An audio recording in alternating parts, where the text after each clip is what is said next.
السلام على أفضل العدد العبد المؤيد ورسول المسدد المصطفى الأمجد والمحمود الأحمد حبيب إله العالمين بالقاسم محمد ثم الصلاة والسلام على أهل بيته النبوة ومعدن الرسالة لا سيما إمامنا المنتظر روحي وأرواح العالمين وله الفداء. أما بعد، فقال الله تعالى في كتابه المجيد والفرقانه الحميد وقوله الحق. بسم الله الرحمن الرحيم. ثم أورثنا الكتاب الذين اصطفينا من عبادنا صلوات.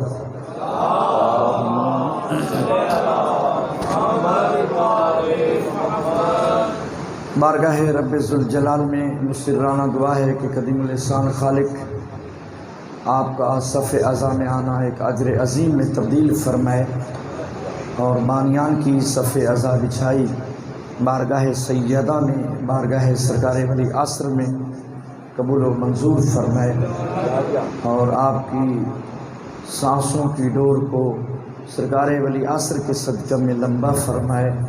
آپ کی اور آپ کے بچوں کی زندگیوں کو خالق کائنات دراز فرمائے اور صحیح معنوں میں ہمیں حیدری حسینی بننے کی سعادت نصیب فرمائے. صلوات مل کر آواز بلند پڑھ لیجیے.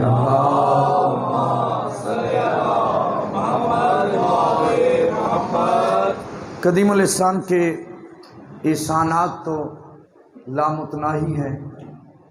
کوئی ایسی مخلوق نہیں ہے جس پر اس کے احسانات نہ ہوں، لیکن انفرادیت خالق نے صرف بھری کائنات میں ہمیں دی ہے کہ ہم پہ وافر احسان یہ کیا ہے کہ ہمارا کوئی زمانہ ہمارے ہادی سے خالی نہیں رکھا. ہر زمانے میں خالق نے ہم پہ احسان فرمایا اور ہم اپنے امام سے فیض یاب ہو رہی ہیں اور ہوتے رہی ہیں. یہ شومی قسمت ہے کہ لوگوں نے قرآن کو نہیں سمجھا، اسی لیے وارث قرآن سمجھ میں نہیں آئے. آپ جانتے ہیں کامن سینس بات ہے، ملت مسلمہ کی اہم ترین عبادت کا نام ہے نماز. میرے ساتھ رہیں گے نا؟ کیا ہے قبلہ؟ اس لیے رسول اعظم نے فرمایا ان قبل ما سوا، اگر نماز قبول ہے تو سارے اعمال قبول ہیں، اگر نماز قبول نہیں ہے تو کوئی عمل قابل قبول نہیں ہے. 713 مقام پہ قرآن میں نماز کا تذکرہ ہے. خالق نے قم اللیل الا قلیل قیام کا ذکر بھی قرآن میں کیا. ربک فکبر تکبیرۃ الحرام کا بھی ذکر قرآن میں کیا. یا ایھا الذین آمنوا ارکعوا واسجدوا، سجدہ بھی قرآن میں ہے، رکوع بھی قرآن میں ہے. اقرأ باسم ربک الذی خلق، قرأت بھی قرآن میں ہے. یعنی میں نے آپ کی واجب القدر خدمتیں میں ارکان نماز کا ذکر قرآن سے کر دیا ہے. اب غور فرمائیے، میں نے بتا بھی دیا کہ سورہ مزمل میں ہے قیام، قم اللیل الا قلیل کہاں ہے؟ سورہ مزمل میں. ربک فکبر کہاں ہے؟ سورہ مدثر میں. یا ایھا الذین آمنوا ارکعوا واسجدوا، رکوع کس آیت میں ہے، کس سورہ میں ہے؟ سورہ حج میں. رکوع بھی ہے، سجدہ بھی ہے. قرأت کہاں ہے؟ اقرأ باسم ربک الذی خلق، یعنی سورہ علق میں. اب بہت توجہ، سب کچھ قرآن میں ہے. میں اس شخص کے ہاتھ پہ بیعت کروں گا کہ جو شخص قرآن کو سامنے رکھ کر نماز مجھے پڑھ کر دکھا دے. سمجھ آ رہی ہے حضور کی؟ نماز کو ہر چیز تو قرآن میں ہے، لیکن پورے قرآن میں آپ مجھے قبلہ یہ نہیں دکھا سکتے کہ 2 رکعت کہاں لکھی ہے. 4 رکعت کہاں ہے؟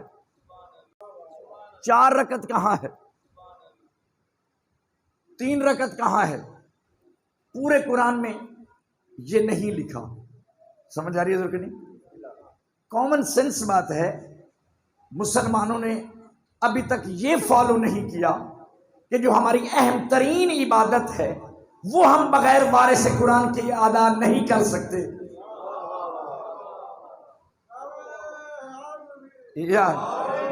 اب غور آپ فرما رہے نا، چاہیے یہ تھا 6666 آیات جو خالق نے نازل کی ہیں تو ایک چھوٹی سی آیت بھی نازل کر دیتا کہ ظہر کی 4 رکعت ہیں، مغرب کی 3 رکعت ہیں، صبح کی 2 رکعت ہیں، 6666 آیات نازل کی ہیں، تو میرے خالق ایک چھوٹی سی آیت اور بھی نازل کر دیتا تو آواز توحید آتی۔ اگر میں نماز کا طریقہ بتا دیتا تو تم میرے معصومین کے محتاج نہ رہتے،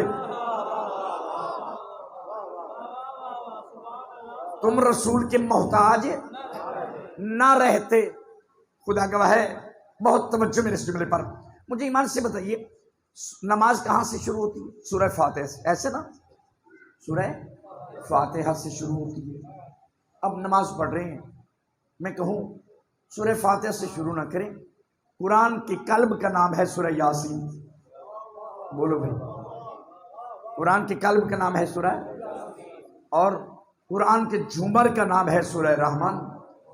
آپ ایسا کریں سورہ فاتحہ نہ پڑھیں اور سورہ یاسین پڑھ لیں۔ سمجھ آ رہی ہے کہ نہیں؟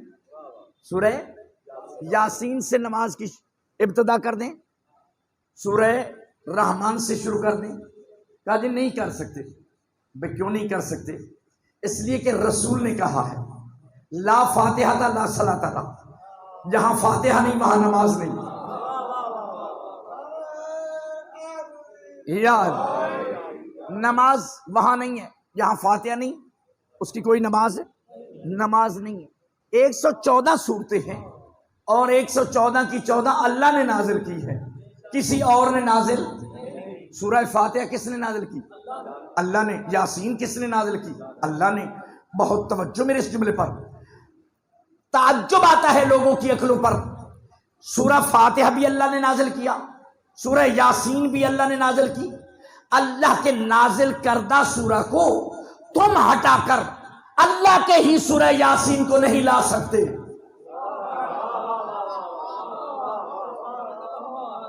سورہ فاتحہ کو ہٹا کر سورہ یاسین کو نہیں لا سکتے۔ تعجب آتا ہے تمہاری عقلوں پر، جب تم اللہ کے بنائے ہوئے کو ہٹا کر اللہ کا بنایا ہوا نہیں لا سکتے تو اپنا بنایا ہوا لا کر اللہ کے بنائے کو ہٹا کر۔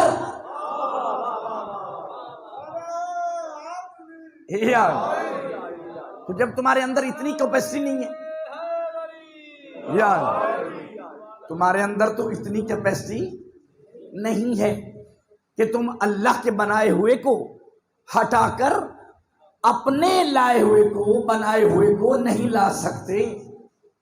خدا گواہ ہے قرآن رسول کی موجودگی میں حافظان قرآن کو بھی سمجھ نہیں آیا۔ میری پہلی گفتگو بھی آپ کو یاد ہوگی کہ آج تک ہم نے قرآن سے باہر کوئی گفتگو نہیں کی، جو بھی کی ہے قرآن سے کی ہے۔ آج بھی میں وارثان قرآن کا ذکر قرآن سے ہی کرنا چاہتا ہوں۔ بہت توجہ، خود رسول اعظم کی موجودگی میں قبلہ حافظان قرآن کو قرآن سمجھ نہیں آیا۔ اجازت میں عرض کر دوں، جلال الدین سیوطی نے بہت ایک عجیب جملہ لکھا کہ کائنات کی رحمت مسجد نبوی میں نماز پڑھا کے تشریف فرما تھے، صحابہ کرام رضوان اللہ علیہ اجمعین بیٹھے ہیں، سارے صحابی بھی ساتھ بیٹھے ہیں۔ ایک شخص اٹھا اور اٹھ کر نماز سے فارغ ہوئے، ابھی نماز ظہر پڑھائی تھی، جیسے ویسے بیٹھ جاتے ہیں سرکار۔ آپ جانتے ہیں کہ کافی لوگ سرکار کی زیارت کو بھی آتے تھے، دور دور سے لوگ، ویسے سرکار بیٹھ گئے۔ ایک صحابی اٹھے اور نماز کے لیے 2 رکعت، نماز تو پڑھ چکے ہیں، ویسے نماز کے لیے تکبیر کہہ دی، اللہ اکبر، 2 رکعت نماز کے لیے پڑھنے لگے۔ کہاں سے اٹھ کے جا رہے ہیں؟ رسول اعظم کے بارگاہ سے اٹھ کے جا رہے ہیں۔ جیسے جا رہے تھے، اگر رسول کو کوئی کام ہوتا تو وہی بلا لیتے، ہے کہ نہیں؟ کیونکہ بارگاہ رسالت سے تو اٹھ کے جا رہے ہیں۔ جیسے وہ گئے، سرکار دیکھ رہے ہیں، جیسے اس نے اللہ اکبر کہا، فوراً میرے نبی نے کہا یا ابی الیہ۔ میں ذرا تعارف کرا دوں، یہ ابی ہے کون؟ تراویوں کا پہلا قاری ہے، تراویوں کا پہلا قاری ہے، حافظ قرآن ہے، بہت توجہ۔ اب جیسے اس نے کہا نا اللہ اکبر، فوراً ہی میرے نبی نے کہا الیہ، یا ابی الیہ۔ رسول کی آواز تو اس نے سن لی، لیکن نماز کو توڑ کر بارگاہ رسالت میں نہیں آیا۔ سرکار نے دوبارہ کہا یا ابی الیہ، اے ابی ادھر آؤ۔ اس نے نماز کو تیز کی لیکن توڑی نہیں۔ نماز کو تیز تو کر دیا لیکن نماز کو توڑا نہیں۔ پھر تیسری مرتبہ سرکار نے کہا یا ابی الیہ، پھر نماز جلدی جلدی ختم کر کے بارگاہ رسالت میں آیا، آ کر کہتا لبیک یا رسول اللہ۔ سرکار نے دوسری طرف رخ پھیر لیا، دوسری طرف آیا، سرکار نے دوسری طرف رخ پھیر لیا، ہاتھ باندھ کے کہتے ہیں مولا میں نماز پڑھ رہا تھا، بہت توجہ میرے لفظ پر، مولا میں نماز پڑھ رہا تھا، مولا میں نماز توڑ دیتا۔ اللہ کی مکمل رحمت، مکمل جلال بن کے کہتی ہے من علمک الصلاۃ، یہ تجھے نماز سکھائی کس نے ہے؟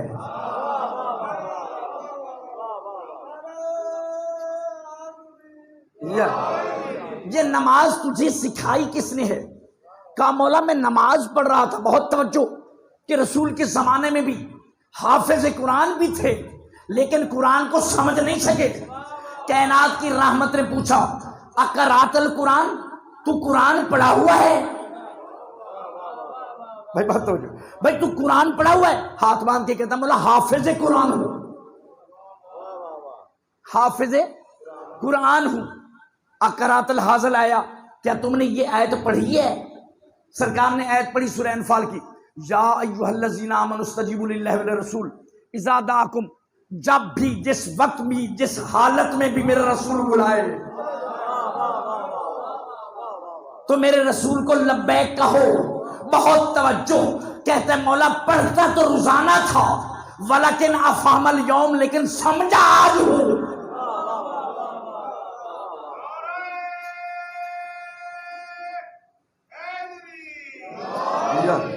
سمجھا آج ہوں۔ بھائی رسول کے زمانے میں جب حافظان قرآن قرآن کو نہ سمجھ سکے، خدا گواہ ہے قرآن کو کیوں نہیں سمجھا؟ اس لیے کہ وارث قرآن سے قرآن کو نہیں لیا۔ انشاءاللہ 1 گھنٹہ پوری گفتگو ہوگی کہ رسول کی موجودگی میں بھی لوگ رسول کے کلام کو سمجھ کر پھر وارثان قرآن کے پاس جاتے تھے اور پوچھتے تھے ماذا قال آنفا، یہ رسول نے ابھی کہا کیا ہے؟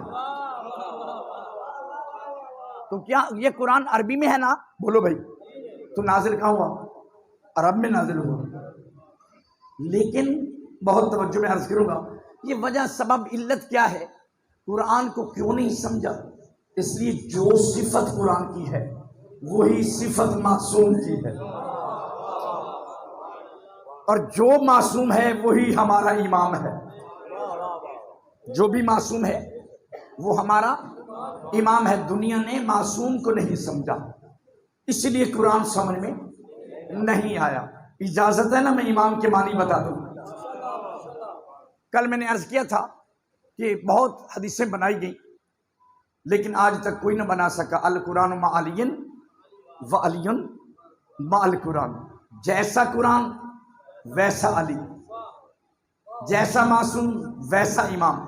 اس لیے امامت کا کنسیپٹ کسی نے سمجھا ہی نہیں۔ اور ہم قرآن سے پوچھتے ہیں امام کہتے کسے ہیں؟ امام سے قرآن سے پوچھتے ہیں امام کسے کہتے ہیں؟ سورہ حجر نے آواز دی فَانْتَقَمْنَ مِنْهُمْ وَإِنَّهُمَا لَبِإِمَامٍ مُبِينٍ، وہ دونوں شاعراں دونوں بستیاں ایک ہی شہرا پر ہیں، یعنی قرآن نے بتایا امام اس سے کہتے ہیں جو دو کو ملائے، یعنی امام اس سے کہتے ہیں جو خالق اور مخلوق کو ملائے، جو خالق اور مخلوق کو ملائے۔ میں ہاتھ باندھ کے کہتا ہوں، میں نے کل ہی شاید آیت پڑھی تھی، مجھے ایمان سے بتائیے رسول معراج پہ کیوں گئے؟ لوگ کہتے ہیں اللہ کو ملنے، اللہ ہر جگہ نہیں ہے۔ قرآن کی آیت ہے نا ہوا معکم اینما کنتم، تم جہاں بھی ہو اللہ تمہارے ساتھ ہے، ہر جگہ تو اللہ ہے، تو پھر رسول معراج پہ کیا لینے گئے تھے جب ہر جگہ اللہ ہے؟ تو معراج پہ رسول کیوں گئے؟ عزت رسول کی قسم، اگر رسول معراج پہ نہ جاتے لوگوں کو امامت کا پتہ ہی نہ چلتا، امامت کا مسئلہ ہی نہ آتا، سمجھ ہی نہ آتی کہ امام کہتے کسے ہیں۔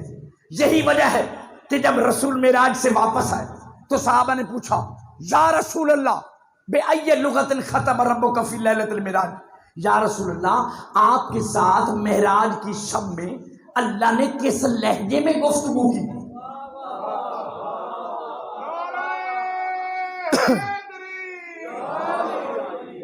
اللہ نے کس لہجے میں گفتگو کی؟ عزت رسول کی قسم یہ میں وہ بات کر رہا ہوں جس میں کوئی اختلاف نہیں، اہل سنت کی بھی ہے اور اہل تشیع کی بھی، تمام نے متفقہ حدیث لکھی بِأَيِّ لُغَةٍ خَاطَبَ رَبُّكَ فِي لَيْلَةِ الْمِعْرَاجِ، کریم رسول مسکرا کے فرماتے ہیں بِلِسَانِ عَلِيِّ بْنِ أَبِي طَالِبٍ،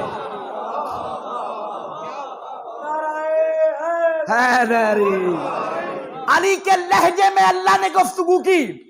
عزت رسول کی قسم اللہ ویسے بھی تو مل سکتا تھا، لیکن اللہ نے رسول کو معراج پہ بلا کر علی کے لہجے میں کلام کر کے دنیا والوں کو بتایا کہ جب میں اور میرا حبیب آپس میں ملنا چاہتے ہیں تو جب تک علی کو درمیان میں نہیں لاتے اس وقت تو ہم کلام نہیں کر سکتے، تم علی کو چھوڑ کر میرے تک کیسے پہنچ سکتے ہو؟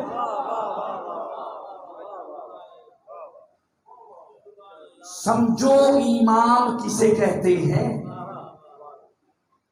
پھر آگے ارشاد ہوتا ہے، اجازت نہیں میں عرض کر دوں، امام کے قبلہ دوسرے معنی کیا ہے؟ تمام صاحبان علم تشریف فرمائیں۔ امام کہتے ہیں اس ڈوری کو، اس دھاگے کو جو مستری دیوار بناتے ہوئے لگاتا ہے، عربی میں اس کو بھی امام کہتے ہیں۔ کیوں؟ وجہ سبب کہ دیوار میں کوئی ٹیڑھا پن نہ ہو، سمجھ آ رہی ہے؟ یعنی بے عیب کو امام کہتے ہیں، بے عیب کو امام کہتے ہیں، عزت رسول کی قسم۔ اسی لیے خالق نے کہا یوم ذن یتبعون الداعی الی وجلہ، سورہ طٰہٰ قرآن مقدس کا 20واں سورہ 108 آیت، قیامت کے دن مبارک کے مستحق ہوں گے وہ لوگ جو بے عیب کے پیچھے ہوں گے۔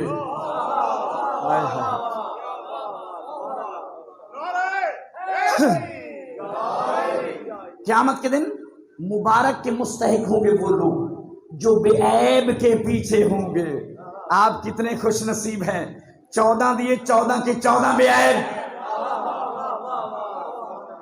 اور کیا کمال کیا تھے، آگے پھر ارشاد فرمایا یوم ذن یتبعون الداعی الی وجلہ، اور پھر سورہ مائدہ میں ارشاد فرمایا، بہت توجہ میرے اس جملے پر، فرمایا وَلَا تَتَّبِعْ أَهْوَاءَ الَّذِينَ لَا يَعْلَمُونَ، خبردار ان کی اتباع نہیں کرنی، وَلَا تَتَّبِعْ أَهْوَاءَهُمْ قَدْ ضَلُّوا مِن قَبْلُ، جو پہلے گمراہ رہ چکے ہیں ان کی کبھی بھی اطاعت نہیں کرنی، جو پہلے گمراہ رہ چکے ہیں۔ اور پھر ارشاد فرمایا ولا، سورہ دہر، ولا تطع منہم عاصما او کفورا، قرآن کی ایک ایک آیت پڑھ رہا ہوں، بہت توجہ، ولا تطع منہم عاصما او کفورا، خبردار میرے حبیب گناہ گار کی اور کافر کی اطاعت نہیں کرنی، گناہ گار کی اور کافر کی اطاعت نہیں کرنی۔ اجازت نہ اور آیت پڑھوں۔ پھر خالق نے کیا کمال کے جملے کہا، اب غور فرمائیے کیا کہا، ولا تطعمنه آثما او کفورا، کسی کافر کی اطاعت نہیں کرنی اور کسی گناہگار کی اطاعت نہیں کرنی۔ یہ نہیں بتایا ایک دن کافر رہا ہو،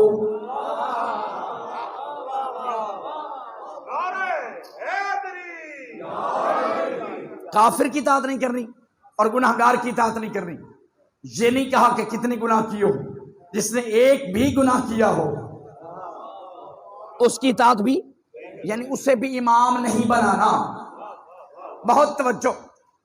اور پھر فرمایا ثم جعل، سورہ جاسیہ میں بتا دیتا ہوں تاکہ آپ کو قرآن میں تلاش کرنے میں مشکل نہ پڑے۔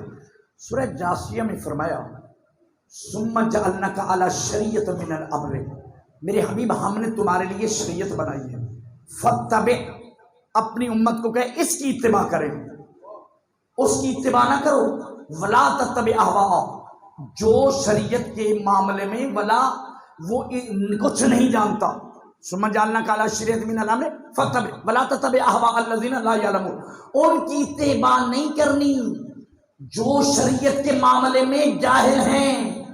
عزت منبر کی قسم، آج مذہب چھوڑ دوں گا، کوئی بتائے کہ ہمارے پہلے سے لے کر آخری تک دنیا میں ان کا کوئی استاد دکھا دو،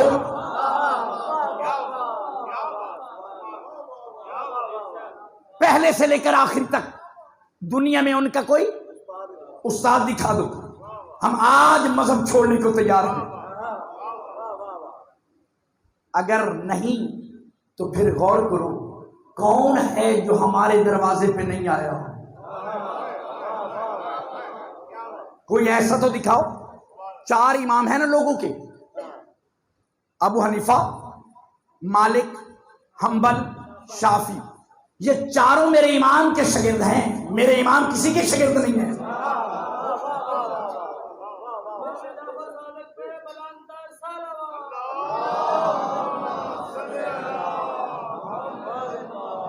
قبلہ کامن سینس بات ہے، ہم کسی کے دل آزاری نہیں کرتے، لیکن اتنا مجھے بتا دو کہیں دوست اور شاگرد بیٹھے ہوں، کس سے مسئلہ پوچھو گے؟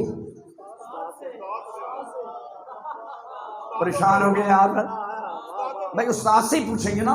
نالائق سے نالائق بندہ بھی یہ اس بات کو سمجھتا ہے کہ استاد سے زیادہ علم شاگرد نہیں رکھتا۔ یہ تم ہو کہ آپ کے 14 کے 14 اس بھری کائنات میں کسی کے شاگرد ہیں، دنیا ان کی شاگرد ہے۔ اور کیا کمال ہے، آگے پھر ارشاد فرمایا کیا،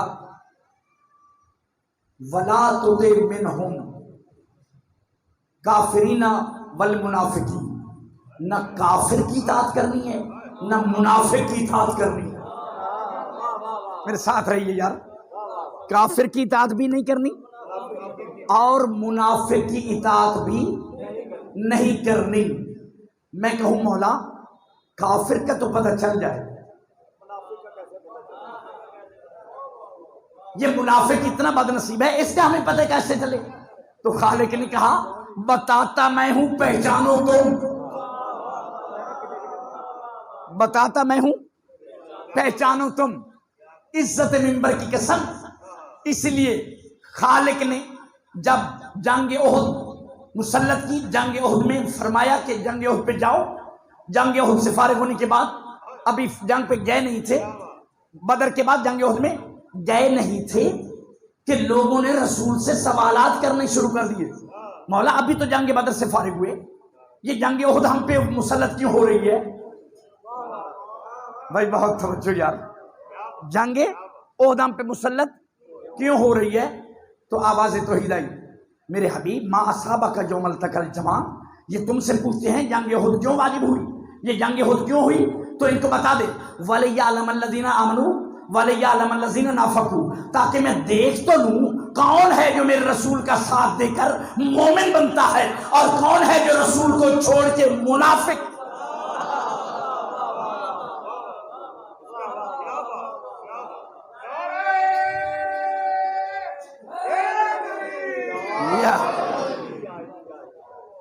سمجھو قرآن کو، سمجھو عزت قرآن کی قسم.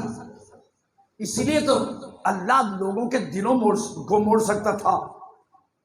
لیکن جنگ احد وہ جنگ ہے جس میں آپ جانتے ہیں کہ عزت آل محمد کی قسم بہت احسانات کیے ہیں خالق نے ہم پر.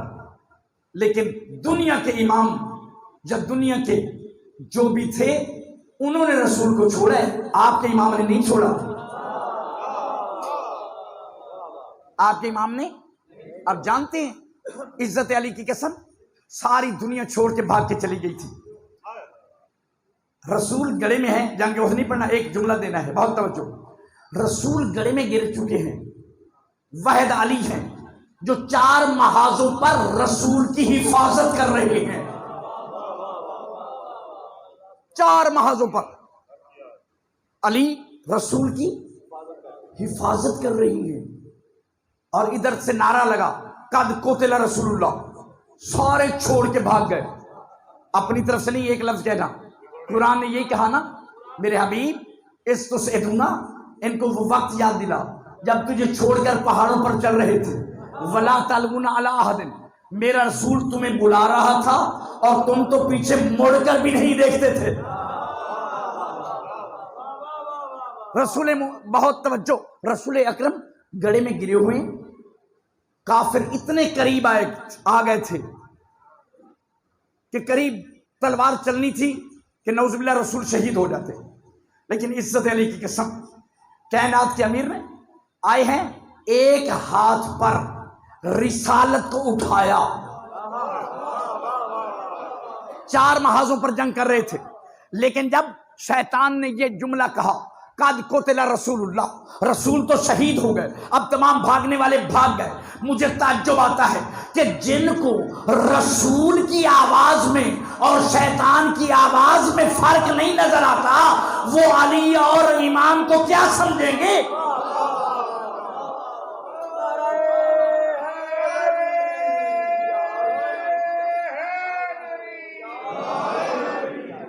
سارے بھاگ گئے، سارے قبلہ بھاگ گئے. اب علی نے کیا کیا، دائیں ہاتھ سے تلوار چلا رہے تھے، بائیں ہاتھ میں تلوار کو لیا، دائیں ہاتھ پہ رسالت کو اٹھایا اور اٹھا کر کہا بھاگنے والوں ھذا رسول اللہ. بھاگو نہیں، یہ رسول ہیں، بھاگو نہیں، ھذا رسول اللہ، ھذا رسول اللہ. کیونکہ بھاگنے والے سوچ رہے تھے جب رسول ہی نہ رہے تو ہمیں رہنے کی، یہاں ٹھہرنے کی ضرورت ہی کیا ہے. کتنا احسان ہے ابو طالب کے بیٹے کا کہ رسول کو بھی اٹھا رہے ہیں، مسلمانوں کو بھی بتا رہے ہیں کہ بھاگنے والوں رسول زندہ ہے، رسول زندہ ہے.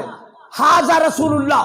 اللہ کو یہی ھذا اتنا پسند آیا، اللہ نے کہا اے علی تم نے میرے رسول کے لیے ھذا کہا ہے، اس وقت تک میرا رسول دنیا کو نہیں چھوڑے گا جب تک غدیر میں من کن تو مولا.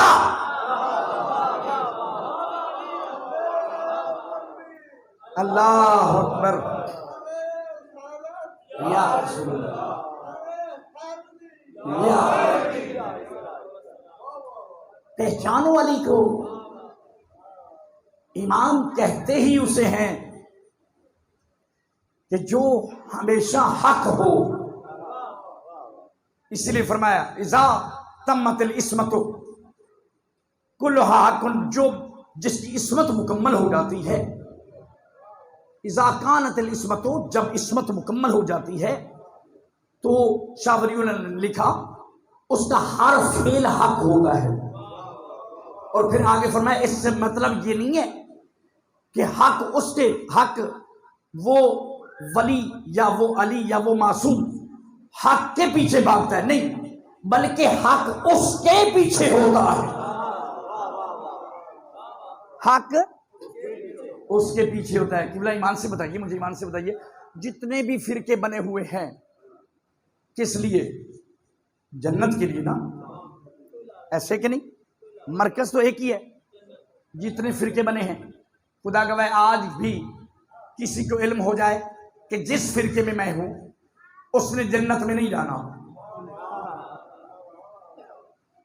وہ قبلہ اس فرقے میں رہے گا اچھا میں ایک اور سوال پوچھتا ہوں، مجھے ایمان سے بتائیے، یہ فرقوں نے امام بنائے یا اماموں نے فرقے بنائے؟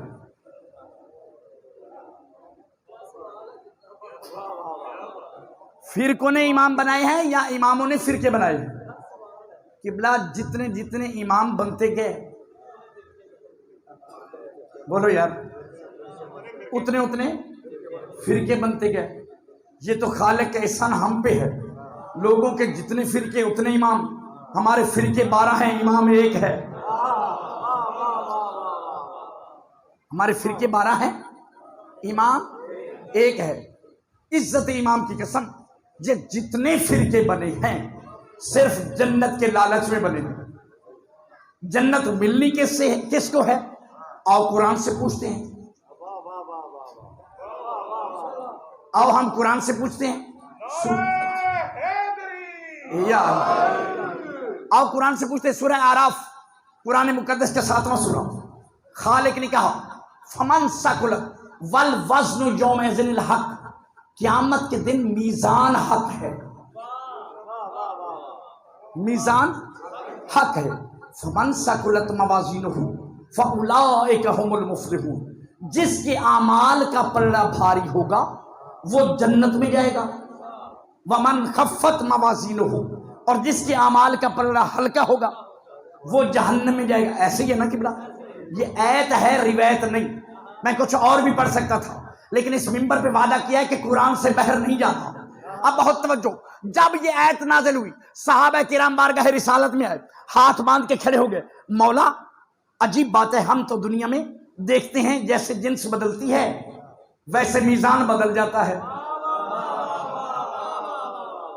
لکڑی کا میزان اور ہے، سونے کا میزان، جیسے جنس بدلی اس کے میزان بدل گیا، ترکڑی بدل گئی، کانٹا بدل گیا، جو بھی ہے۔ تو صحابہ نے پوچھا مولا یہ کیا مراد ہے؟ قیامت کے دن ہمارے اعمال کیسے تولے جائیں گے؟ کریم رسول مسکرا کے فرماتے ہیں انا اعمال المیزان، انا اعمال المیزان، میں اعمال کی میزان ہوں۔ انا اعمال المیزان، میں اعمال کی میزان ہوں۔ وعلی لسانہ، علی درمیانی کانٹا ہے، کانٹا۔ بھائی جب تولا جاتا ہے تو پلڑوں کو نہیں دیکھا جاتا، کانٹے کو دیکھا جاتا ہے۔ تو اب یہ نہ دیکھ کہ کس کا پلڑا بھاری ہے یا نہیں، اس کانٹے کو دیکھ جو رسول نے کہا جہاں علی ہے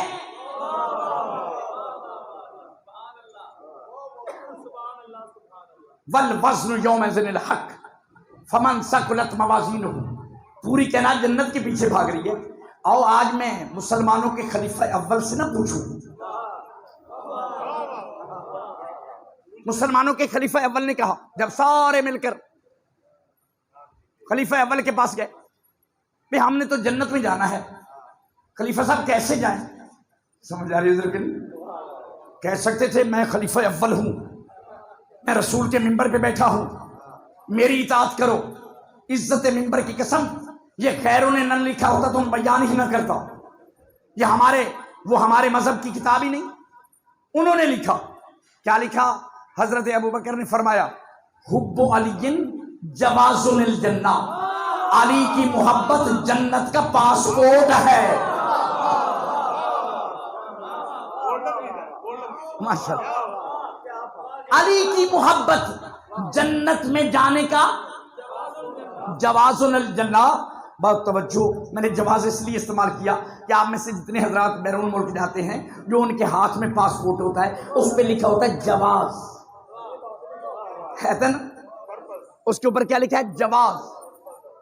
تو جب آپ بھائی بھیجتے ہیں کسی کو، قبلہ آپ کا بیٹا بیرون ملک جا رہا ہو تو آپ کیا کہتے ہیں؟ بیٹا سب کچھ گم ہو جائے، سب کچھ گم ہو جائے لیکن پاسپورٹ کو گم نہ کرنا۔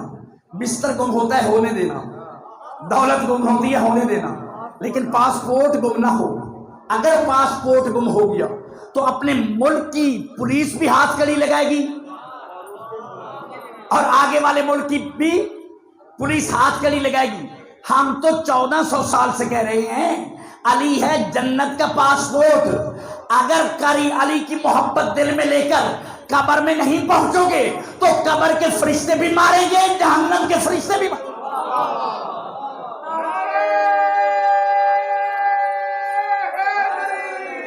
یا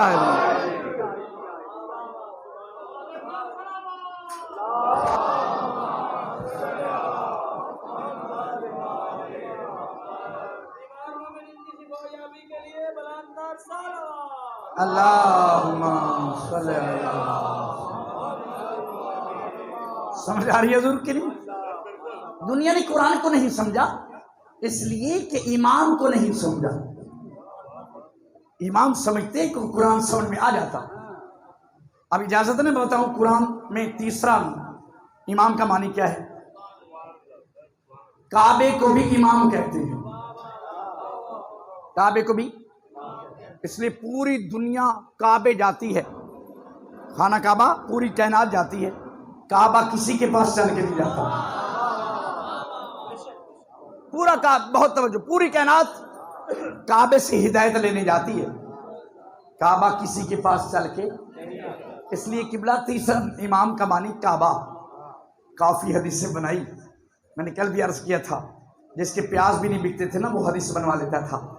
لیکن عزت علی کی قسم آج تک کوئی ایسی حدیث نہ بنا سکا کہ مسل علی کا مسل کعبہ. علی کی مثال کعبے کی ہے. کعبہ بھی معصوم, علی بھی معصوم. کعبہ بھی طیب, امام بھی طیب. کعبہ بھی امام, علی بھی امام. بہت توجہ, کعبہ کو بھی دو معصوموں نے تعمیر کیا, علی بھی معصوم کی گود میں پروان چلے. عزت کعبہ کی قسم اس منبر حسین پہ کہہ رہا ہوں, دنیا میں اور ہم میں یہی فرق ہے کہ لوگوں کا ایک کعبہ ہے, ہمارے دو کعبے ہیں. آپ پریشان ہوں, میں بتا رہا ہوں اور قرآن سے بتاتا ہوں. دنیا کا ایک کعبہ, ہمارے دو کعبے. ایک کعبے کے لیے قرآن نے کہا قل امر ربی بالقسط اقیموا وجوہکم عند کل مسجد. جب بھی نماز کا وقت ہو اپنے سروں کو جھکا دو. بولو بھائی میرے ساتھ, کیا جب نماز کا وقت ہو تو اپنے سروں کو جھکا دو. یہ ہے سر کا کعبہ. علی ہے دل کا کعبہ. بھائی جناب ابراہیم نے یہی تو دعا مانگی تھی, ربنا انی ذریتی بواد غیر ذی زرع عند بیتک المحرم ربنا فاجعل افئدۃ من الناس تہوی الیہم. میرے اللہ لوگوں کے دلوں کو میری اولاد کی طرف موڑ دے. بھائی بہت توجہ, لوگوں کے دلوں کو میری اولاد کی طرف موڑ دے. بھائی سر جھکے دل نہ جھکے اسے منافق کہتے ہیں. ہمارا سر بھی جھکتا ہے, ہمارا دل بھی جھکتا ہے. سر اللہ کے کعبے کو جھکتا ہے, دل علی کو جھکتا ہے.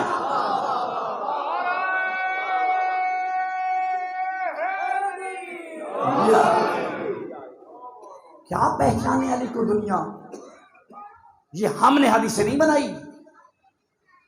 حضرت عمر نے کیا کہا تھا, لو اجتمع الناس علی حب علی ابن ابی طالب لما خلق اللہ النار. ہم نے نہیں کہا, رسول نے کہا. راوی حضرت عمر ہے. حضرت عمر کہتے ہیں رسول نے کہا اگر علی کی محبت پہ دنیا جمع ہو جاتی تو اللہ کو جہنم بنانے کی ضرورت بھی نہیں تھی.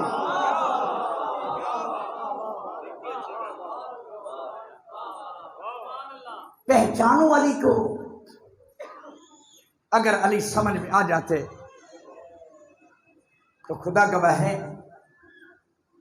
علی اکبر کربلا میں نہ آتے. خالق کائنات علی یاسر بھائی کی والدہ محترمہ کو شفا دے. انہوں نے فرمایا شبیہ پیغمبر کی تو ہم کسی مومن کی فرمائش کو عبادت سمجھتے ہیں. خدا گواہ نزادرو, شہادت حسین نہیں, یہ شہادت رسول ہے.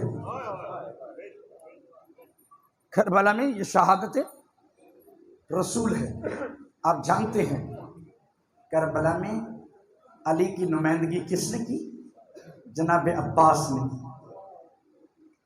رسول بھی جانتے تھے کہ جب کربلا واقعہ ہوگا اپنی زندگی میں خود مصائب پڑھتے رہے، پہلے ذاکر تو حسین کے ہیں ہی رسول، خود مصائب پڑھتے رہے۔ رسول جانتے تھے کہ کربلا میں میں نے موجود نہیں ہونا، ظاہری دنیا سے اٹھ جانا ہے، حجاب پوشی ہو جانی ہے۔ یہی وجہ ہے کہ جب رسول اعظم کا وصال ہوا، اتنی محبت تھی حسین کو، ہر تہجد میں دعا مانگے، میرے اللہ مجھے ایسا بیٹا عطا کر جو میرے نانا کی شکل ہو، جس کا لہجہ بھی رسول والا ہو، جس کا مزاج بھی رسول والا ہو، جس کا بولنا بھی رسول والا ہو، جس کی شکل بھی رسول والی ہو۔ اور عزادارو خدا گواہ ہے، جناب علی اکبر جب مدینے میں بازار میں چلتے تھے تو مدینے کے جوان جناب علی اکبر کے ہم رکاب ہوتے تھے، اور گھر جا کے فخریہ کہتے تھے آج ہم جناب علی اکبر کے ساتھ تھے۔ اور خدا گواہ ہے جب جناب علی اکبر مدینے میں چلنے لگتے تو جو ضعیف صحابہ تھے نا، بزرگ صحابہ، وہ لوگوں کو بلا کے کہتے تھے ادھر آؤ، اگر رسول کی زیارت کرنی ہے تو علی اکبر کی زیارت کرو۔ اللہ اکبر، رسول کی زیارت کرنی ہے تو علی اکبر کی زیارت کر لو۔ عزادارو، شہادت تو میں بعد میں کہوں گا، کتنا مظلوم ہے حسین کہ علی اکبر جیسے جوان دین پہ قربان کیے۔ عزادارو، جب لٹ ہوا قافلہ کوفے کے بازاروں سے گزر رہا تھا نا، علی اکبر کے نیزے پر سر سوار تھا نا، عزادارو کوفے کی عورتوں نے دیکھا اور دعا کے ہاتھ بلند کر دیے، کہا میرے اللہ اس جوان کے نیزے پہ بلند ہونے سے پہلے اس کی ماں مر گئی ہو۔ اللہ اکبر، خدا گواہ ہے علی اکبر حسین کی نگاہوں میں کتنے حسین ہوں گے، لیلا کی نگاہوں میں کتنے حسین ہوں گے۔ خدا گواہ ہے اللہ دارو، جب علی اکبر جانے لگے، آپ جانتے ہیں جناب علی اکبر نے اجازت مانگی، تمام صحابہ آگے آ گئے، مولا یہ کیسے ہو سکتا ہے ہم بھی موجود ہوں اور شبیہ پیغمبر میدان میں جائے؟ تمام صحابہ آزادارو شہید ہو گئے۔ اب علی اکبر نے اجازت مانگی، لیکن خدا گواہ ہے جناب مسلم کی اولاد آگے آ گئی، جانے نہیں دیا۔ پھر دوبارہ اجازت مانگی، جناب عباس کے بھائی آگے آ گئے، نہیں جانے دیا۔ پھر اجازت مانگی، جناب حسن کی اولاد آگے آ گئی۔ عزادارو، جب آخری موقع آیا ہے نا، حسین مولا سے اجازت مانگی، کہا اکبر بیٹا آپ جیسے جوان بھی کوئی موت کے قابل ہوتے ہیں، مولا آپ کے آنسو رومال زہرا میں محفوظ رکھے۔ خدا گواہ ہے عزادارو، بہت اصرار کیا ہے، جب اجازت نہ ملی اکبر نے اپنے سر کو مولا کے پاؤں پہ رکھ دیا، کہا بابا مجھے اجازت دیجیے۔ کہا اکبر آج کے بعد ایسا نہ کرنا، آپ ہیں شبیہ پیغمبر، کیسے ہو سکتا ہے، آپ نے ایسا نہیں کرنا۔ کہا بابا پھر مجھے اجازت دے دو۔ خدا گواہ ہے حسین نے کہا بیٹا آپ جیسے جوانوں کو بھی موت پہ بھیجا جاتا ہے۔ بس عزادارو اجازت دی، کہا جاؤ ماں سے اجازت لے کے آؤ۔ جناب علی اکبر گھر میں آئے ہیں، وہ بی بی جو 18 برس سے اس انتظار میں تھی کہ مجھ سے اکبر کچھ مانگے۔ عزادارو میں ہاتھ باندھ کے اپنی ماؤں بہنوں سے پوچھوں کہ کوئی 18 برس کا جوان آپ سے کوئی سوال کرے تو ماں کے دل پہ کیا گزرتی ہے؟ لیکن وہ لیلا جو 18 برس سے اس انتظار میں تھی کہ اکبر مجھ سے کبھی تو کچھ مانگے گا، اور مانگا ہے تو کیا مانگا؟ موت کی اجازت مانگی۔ لیکن کیا اطمینان ہے بی بی لیلا کا؟ کہا بیٹا میں کیا اجازت دے سکتی ہوں، میں تو کنیز ہوں، جا کر اس سے مانگ جس نے تجھے 18 برس پردوں میں پالا ہے، تجھے 18 برس پردوں میں پالا ہے،